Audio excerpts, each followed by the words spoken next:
Yay! Happy New Year! It's Wednesday, 4-ish o'clock, so you know what time it is. Weekly Drip, and this is Season 6, Episode 1. Amber, Happy New Year. How are you? I'm good. I'm good. Happy New Year to you, Ashley. Happy New Year's to Dripping Springs, all of our friends, our community. We have, in fact, survived another year. We are here. Although this weather is, I don't know about you, but I don't actually want to be outside at all.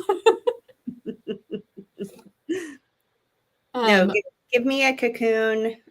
Give me soup, I'm so excited. So a long time ago, we learned of Super Sarah, and I made my first order. I get to pick it up today. So dinner is done, and I'm very excited. I ordered 2 kinds. There's like a creamy chicken and then a mushroom soup. And I love a mushroom soup. I don't know if I've ever expressed that publicly before, but I really actually do. So I'm really excited about this. I think I'm a fan of soup in general when it's cold. I'm one of those people, I get cold so easy that like if my bones get cold, I want all the warm things. I'm heated blanket, thick warm socks. I want the tea. I want the soup, the chili. Like I want to just like snuggle in and just like sip on my tea and eat my soup. When you eat soup, do you put other stuff in it, or is it just soup? It depends. It depends on what kind of soup. One of my favorite soups is this avocado chicken soup, and that one is like a super simple soup.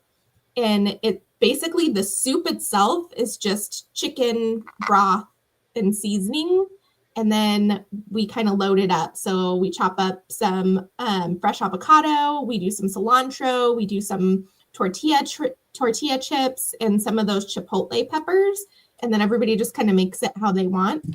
But it's so good. So that one definitely put all the things on it. How about you?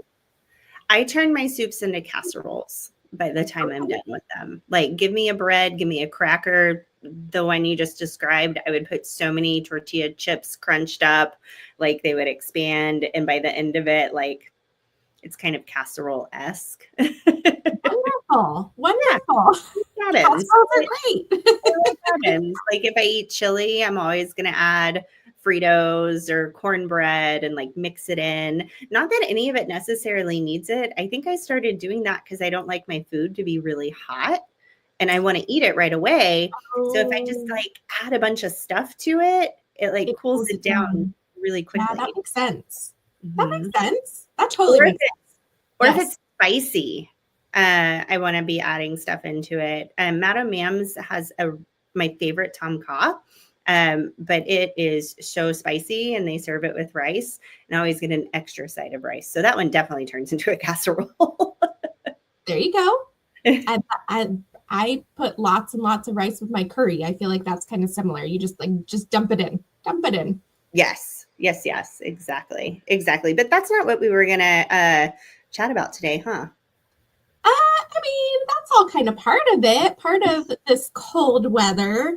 But we did want to talk to y'all. I mean, we have already had some pretty cold weather, but just in case you don't know some of the things that you may want to do to prepare for this freezing weather that we've got. The nights have been pretty cold. But from what I understand, and it's changing all the time, Thursday morning, Wednesday night, which is tonight, is supposed to be the worst of it. So we'll see how that goes, how that changes. But there are a few things that you can do to prepare your home for the least likely of having to call me. Although if you do have to call me, I am here. I am happy to take your phone call. But there are some things that you can do to be able to mitigate damage and avoid there being any kind of water damage in your home. So I made a short list of things for y'all. One is more outside, but it can also affect the inside of your home, is disconnect any hoses that you have connected to your hose bib outside and then cover or insulate them. Unfortunately, what can happen, and I have seen happen, is even though the pipe may break on the outside of the house, what happens is that water comes down the house and then sometimes it finds its way coming in. So it's really important to make sure that you're protecting those as well. There is this, I don't know how long it's been around, but I just learned about this contraption called the freeze miser. Have you heard about that? Mizer? I don't know if it's Z or S, but it's this really neat thing that you just screw it onto your hose bib, and then you turn your hose bib on, and somehow with science or magic, I'm not sure how it works exactly, this little contraption knows when it reaches freezing, and so when it gets freezing, it goes ahead and lets the water trickle out. So it goes ahead and does that for you. And then when it warms back up and you're in the clear for freezing, bursting pipes, then it goes ahead and stop that flow of water. So I actually got a couple to try them out, and I have been testing them this week, and they work wonderfully. I do have a little ice pile where you can see that water dripped, and it did in fact freeze. So clearly it is doing what it is supposed to be doing. So that's pretty cool. So if you've been looking at those, they work at my house. They should work at yours too. Pretty neat little contraption. I'm curious, would there be any benefit? Like, I've always heard to go ahead and drip pipes in your house that are on exterior walls. Does that same contraption work for like your sinks, or is there anything for that yet? Ooh, I don't know. That's a $1 great question. $1 billion idea. Not even $1 million, $1 billion idea. You heard it here first, guys. But yes, that is definitely another good one. If you have sinks that are on exterior walls of your home, those are going to be the most likely to be subject to potential frozen pipes. So those faucets you do want to leave running. I like to leave it running like at not a drip necessarily, but at least a small steady stream just to keep that water flowing. And if you can do hot or cold. I personally like to run the hot water because in my brain that makes more sense to keep things from freezing. And you can also open up the cabinet underneath so that your heat inside the house is able to get in there to help keep everything a little bit warmer. Totally. Hi, Katie. Hey, girl, hey. Another one, and this one is really important. Make sure that you have your thermostat set to no less than 60 degrees, even while you're away. Because of all the potential for frozen pipes, you want to make sure that those are set to at least 60 degrees. So for our realtors out there, for people who have Airbnbs, people who have other homes, even if nobody's in there, you really want to make sure that thermostat stays at least 60 degrees to prevent a potential water damage inside the home. Okay. And then as always, in the event that you do see water, you do see something is happening, please feel free to give me a call at COIT Cleaning and Restoration. My number is 512-829-5084 if you don't already have it. And when you call, you will get me. And I am happy to talk you through that process, help explain things to you, whether it makes sense to file an insurance claim or not. I generally do not recommend to call your insurance company right away. That is not the best person to call. Reason being is in the event that you do have a water damage in your home, it may not even meet your deductible. And if you call the insurance company and they go ahead and start a claim and it doesn't even meet your deductible, you're going to end up paying a lot more in the long run because that does unfortunately count against you for your insurance. So we can come out, help give you an idea of what it looks like, how much it's going to cost, and then you can just make a better educated decision on if it makes sense to file a claim or not. Totally. I don't know. I'm on a soapbox. It's all a scam. Insurance is all a scam. You also heard it here first. Martin says hot and cold and schedule dishwasher to run early in the morning. I think that is such savvy advice. I have some tips as well, but I have a little bit of a different approach. If you're already in my world, you actually probably just got this text message within the last 30 minutes. So I just kind of put my tips out on a blog post, and I'll drop that here as well. If you're like, Ashley, I didn't get that text and you want this link and you're not quick enough to copy and paste it, just shoot me a DM and I'll send it right over. My tips are largely the same, right? So we want to protect our pipes. Great way to do that is make sure they're already insulated. But if it's too late for that, go figure out where your water shutoff valve is, literally right now. While it's daylight, while you're not running outside with a flashlight in the middle of the night when it's already having a problem and it's already cold, go ahead and locate that sucker. And honestly, if you don't need the water to be on, turn it off. If there's no water going into your home, then nothing can break. Just turn it off. Now, with that, I'll caution you.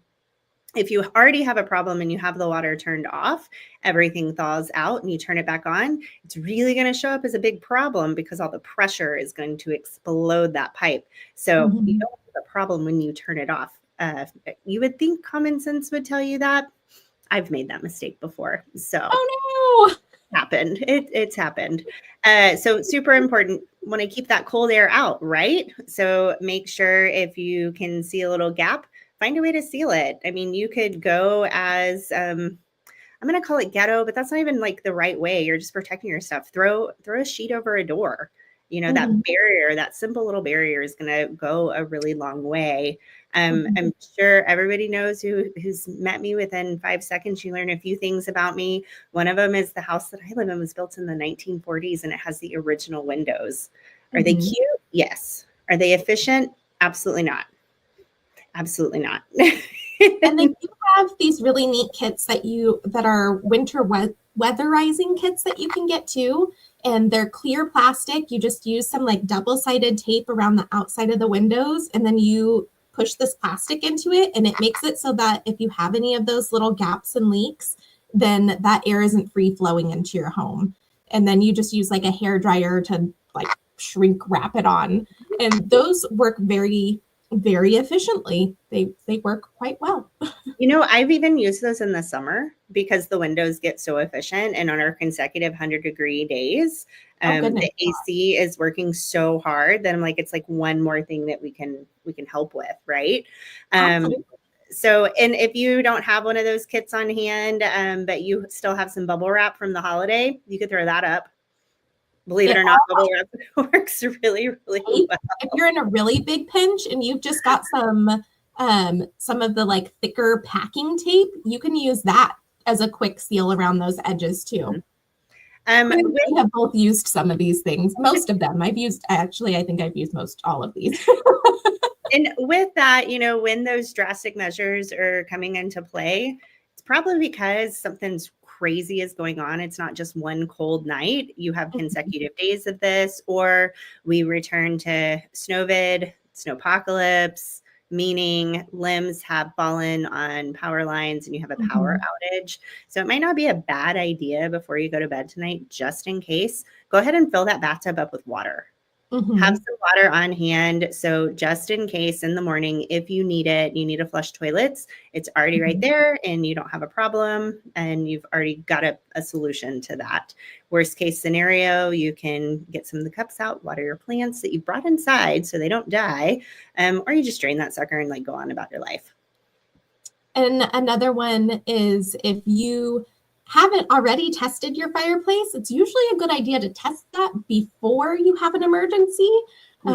So if you haven't cleaned out your fireplace, go ahead and do that and maybe test it out. Make sure everything's working efficiently and you've got some backup wood for just in case. And we've been there. We lived through Snowmageddon, and there's just some things that would have been really nice for us to have been a little bit better prepared for last time. Yeah, I mean, largely we're equipped, but if Amber didn't get her point across earlier, I share in the same sentiment. If you have questions, reach out to one of us. If you're like, hey, Ash, what is a water shutoff? Where do I normally find that at my house? Just call me. I'll walk you through it. We'll get on FaceTime. There's only like a handful of places where it should be. And if it's super, super hidden, that would be a surprise. I would totally be surprised. You should be able to find those things and accomplish this. I know it's like not a super cheerful topic to kick off the new year, but maybe this means spring will spring early and we're going to get the cold weather out of our way now. Hey, Amber. Yes. You want to go to happy hour? I sure do. Where are we going? Social club, you guys. Happy hour starts at 5:00 today at the newly open Mercer Street Tap Room. That's not on Mercer Street. It's actually in Cedar Valley in the old Pius and then Taco Margarita location. So social club is going to be hanging out today from 5 to 7. So we're going to wrap this on up because we have a happy hour to get to. And if you want to throw on a jacket and a beanie and get out there and hang out with us, we'd love to see you. Yes, thank you so much for joining us for another episode of the Weekly Drip. I'm Amber Pierce. This is Ashley Tullis, and this has been another episode of the Weekly Drip. Please catch us next week on Wednesday at 4-ish o'clock. Have a great day. Hope to see you tonight.